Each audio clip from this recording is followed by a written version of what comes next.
I'd like to just talk for a few minutes. And no matter how much you grow in your life and how evolved you become and, how close you're connected to higher energy, it's still a very, very deep reality that we all live on the earth. And as long as we live here and live in this world that we live in, there's always going to be imperfection and problems that we're going to have to deal with. And people complain about these problems and get very upset about them. And I really think, as strange as it might sound, that we have to be grateful for them. Because without the imperfections, there's nobody on this planet that would do anything about themselves. It's like Rudy always talked about the oyster with the piece of sand and the irritation that creates a pearl. Well, this is true. It's the irritations inside us, the things that are wrong, the problems, that truly make us go deeper and deeper inside ourselves, opening more, absorbing them until we finally get free of them. And getting free of them means that we are working out our karma on the earth. Because every person we meet, every situation we're involved in, is a mirror of us.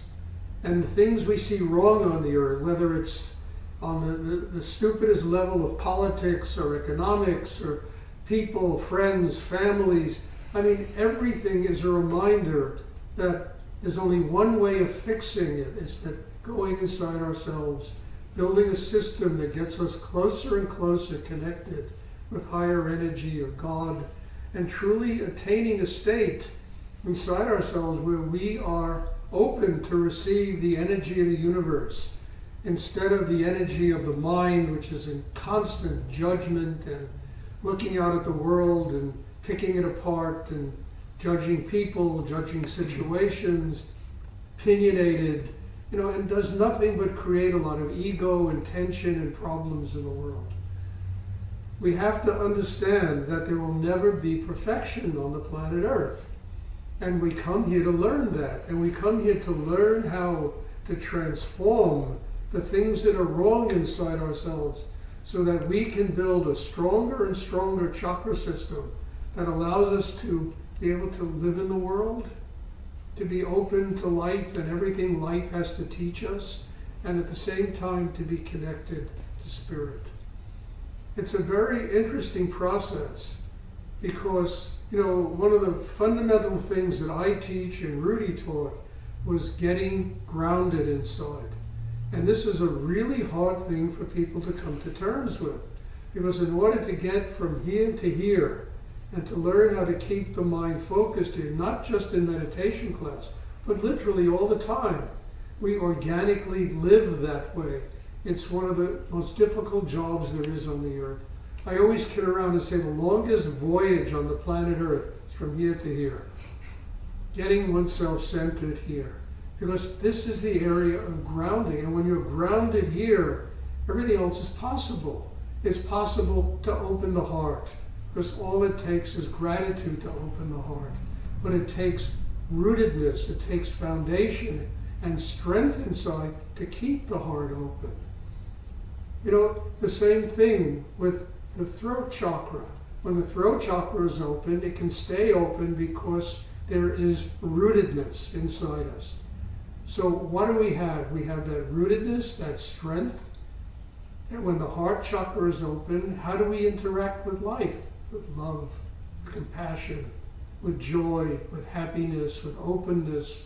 We treat people in an incredibly wonderful way. And we have compassion for the suffering that goes on here. Understand, we give people the room to work out their lives. We don't have to walk around dictating how everybody on the planet Earth should live. So it's that compassion. When the throat opens, it's a means of communication. So instead of communicating with ego and with tension and craziness from the head, we have the spiritual energy that comes through us, and we communicate with life. The things I talk about, I listen to, because it's not me talking. It's this energy that comes through that talks. In my ordinary life, I don't talk about the things I talk about in the meditation class. but I also try to communicate with people on a level that I can communicate, not trying to convince them that what I do is right and they do is wrong and I know better, but to listen to people, open to them, and then communicate with them in a way where it can be something compassionate and nourishing and in a good. So the throat chakra has to open. We need to be grounded to do that. We need to be grounded to keep the mind quiet. You understand? And all that noise and that craziness that runs around in the human brain, when you're centered here, it gets quiet. And when this is quiet, not full of us yakking away, this higher energy has room to come into us and to nurture every single part of our being. So it's the inner life which is the key to enlightenment. It's the key to not only enlightenment, but just learning how to function here like a human being. And we have all the tools to make this inner life possible. Then you have another element to this, which is the spiritual thing. You understand, in order for a spiritual life to take place in a human being, the Kundalini energy has to be activated. And how is it activated? We are grounded. We can draw energy through the sex. And when you learn how to draw energy through the sexual chakra, you literally learn how to master Tantra, because all Tantra is converting the human to the spiritual. That takes place in the sexual area. So being grounded enables the heart to open. It enables the throat to. So we have compassion, we have love, we communicate, in a non-judgmental and opinionated way. We learn how to listen to people and allow them to live and to recognize that they're teaching us about ourselves. And the mind is quiet and we're receiving the wisdom of the universe. So all of this takes place when the chakra system develops inside us. And without that development, what you have is it's literally a house where the plumbing is stuffed up all the time. And everything comes out the kitchen sink. This is the kitchen sink. It all comes up here. And then it becomes tension and craziness, and it becomes the insane way that most people live in the world. Fear, insecurity, anxiety, neurosis, depression, etc., etc. So the whole thing comes back to a simple reality. We are born with the tools to do this. You understand? The problem is not Donald Trump. The problem is not the politics in the world. You understand? The problem is not the economics in the world, the poverty, the this, the that. The problem is right in here. And if people would take the time and make the effort to fix what's in here, 90% of these problems would disappear. We'd have a place to live in this world that would be full of love and listening and compassion and wisdom.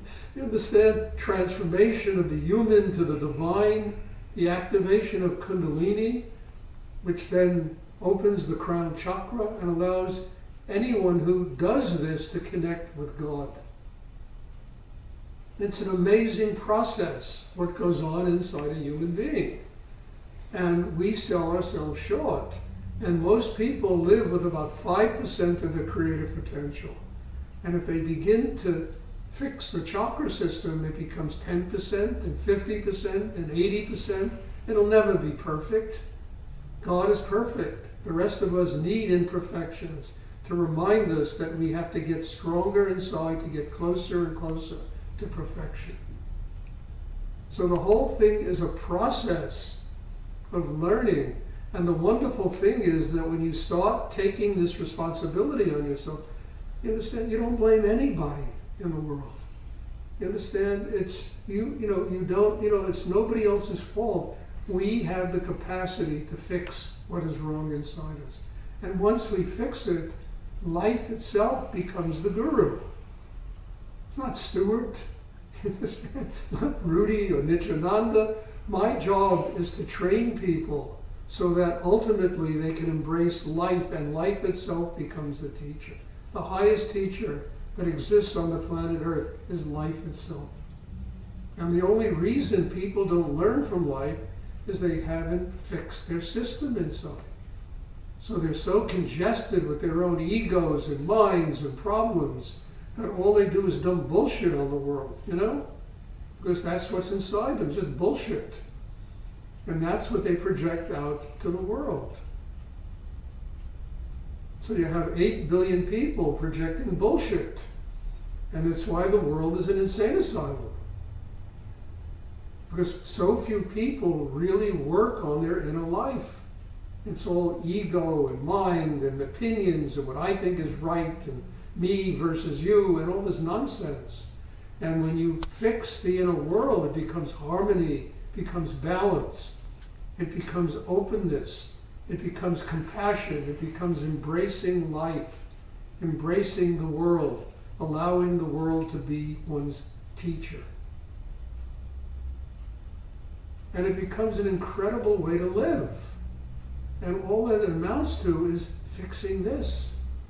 Getting grounded, opening the heart, getting the throat open, getting the mind quiet, allowing us to be nurtured by spirit instead of this crazy thing in the brain. You know, and when that spiritual energy comes and it begins to guide your life, it opens up infinite possibilities and creativity about the way a human being can live. And the greatest thing in the world that opens up is patience, forgiveness, love, compassion. You have the strength to live that way because one has built the system inside to do it. It's an amazing thing, and this is really the key to everything that Rudy left the world.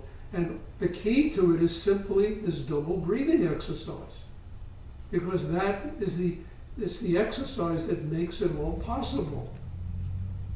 Because what does it do? It's getting grounded, opening the heart, and the throat, getting the mind quiet. That's the whole purpose of the exercise. And teaching us how to become more human. Forget about spiritual. Just human, living here on a higher level. Not spending our time judging everything. Yeah, the world is insane. It doesn't take a genius to know that we live in an insane asylum. You just have to look out, turn on CNN, right? I mean, you'll know it instantly. We live in an insane asylum. I remember once I was giving a book talk somewhere in New Jersey at a Barnes and Noble, you know, and somebody asked me, what do I think? What is hell, or something like that, you know? And I looked at them and I just, for a second, I said, just turn on CNN and you'll see hell instantly. You don't have to go very far. And the reason for that is that it's all energy projected out there instead of inside. When you do it inside, you transform hell into, I wouldn't say exactly paradise, but it becomes a place that really is manageable and livable. And we find joy in the world. And we understand we're living in God's playground. And we have to learn how to enjoy our lives living there. And we accept finally there's always going to be something wrong. But that something wrong is really the thing that is teaching us that we need to work inside to continue to grow.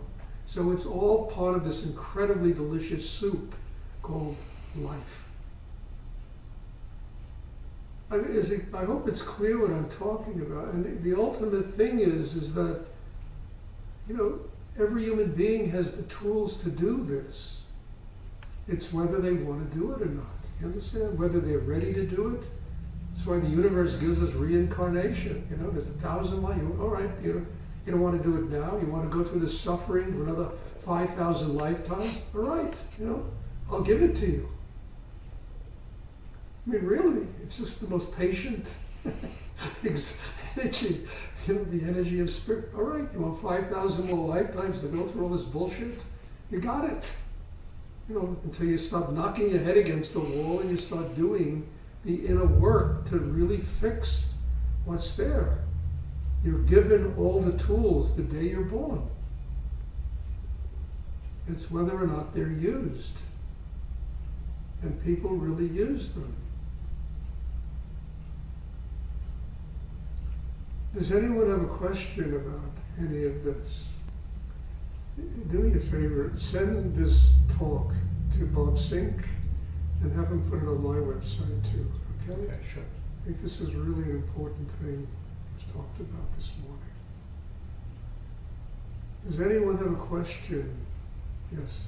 Is grounding and centering the same thing? Is what? Grounding and centering the When same you thing? center, you get grounded. You can build roots inside. You know, everybody talks about roots. So they're going back to Africa and Romania to find it. It's not their roots. Their roots are right here. You don't have to go anywhere. It's like in my book, you know, one of my books, Navigating the... Right at the beginning, I talk about a tree.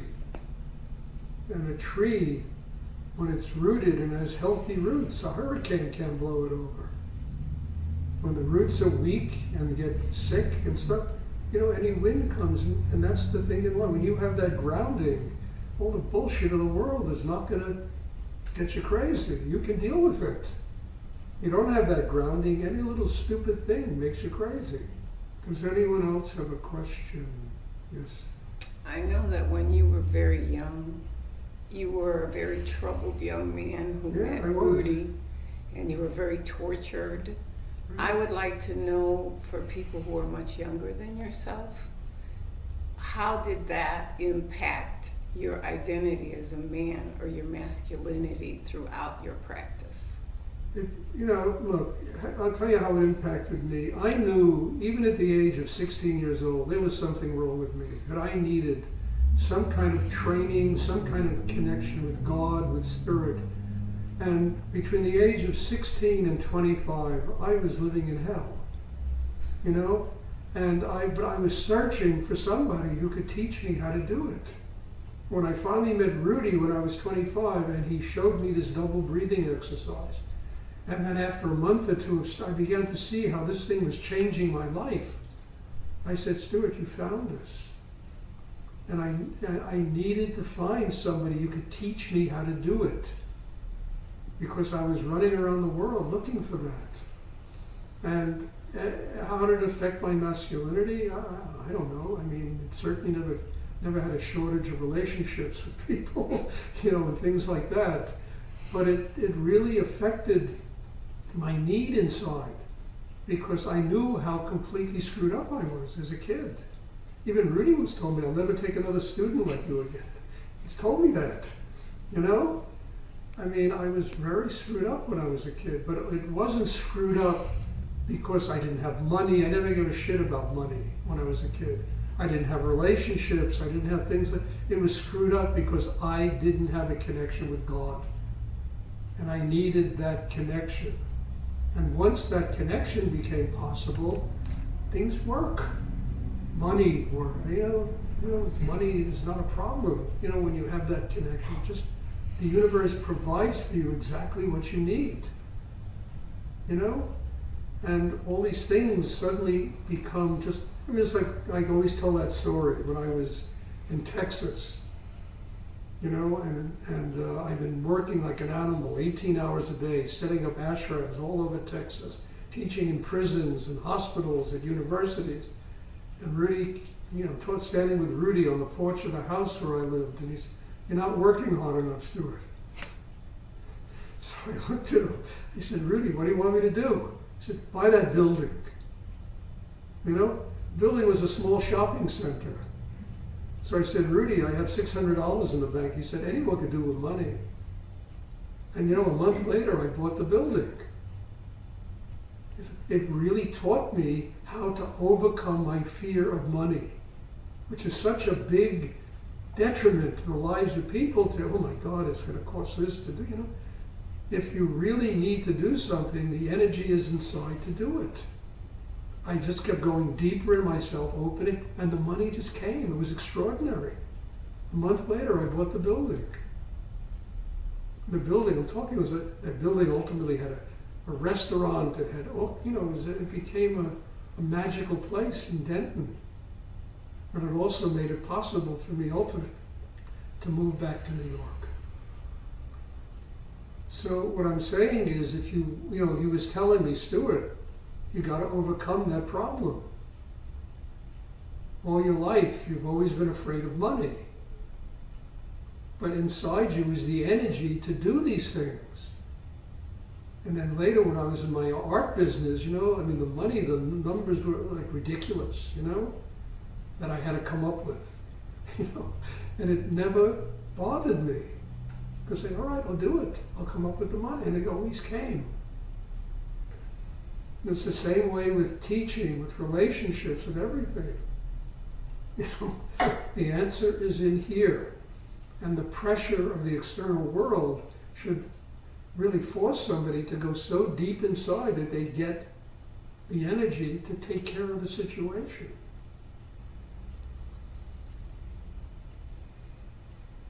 And myself as a man, you know, those things were never problems for me. I never had, was a man, was I gay, straight, this, I never cared, you know? It was never a problem in my life. You know, I have no things about stuff like that, you know, what? We're all basically, I mean, the real thing is that inside us is the male-female principle. And one of the problems we have is not the union of the male-female principle inside us. So we're all lopsided. You know, and that all takes place when energy moves through the sexual areas. The first place where the yin-yang, the Shiva-Shakti comes together. So just to finish up this, you have a problem out there, go get the energy in here, and you'll find a way how to work out that problem.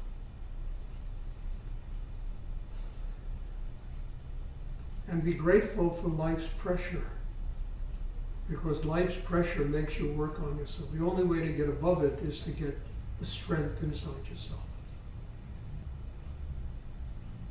And honestly, you can't escape it. You can hang out in some, you can't escape it. There's always something that'll come. It'll create pressure and difficulty. And the answer is here, build this chakra, get the heart open.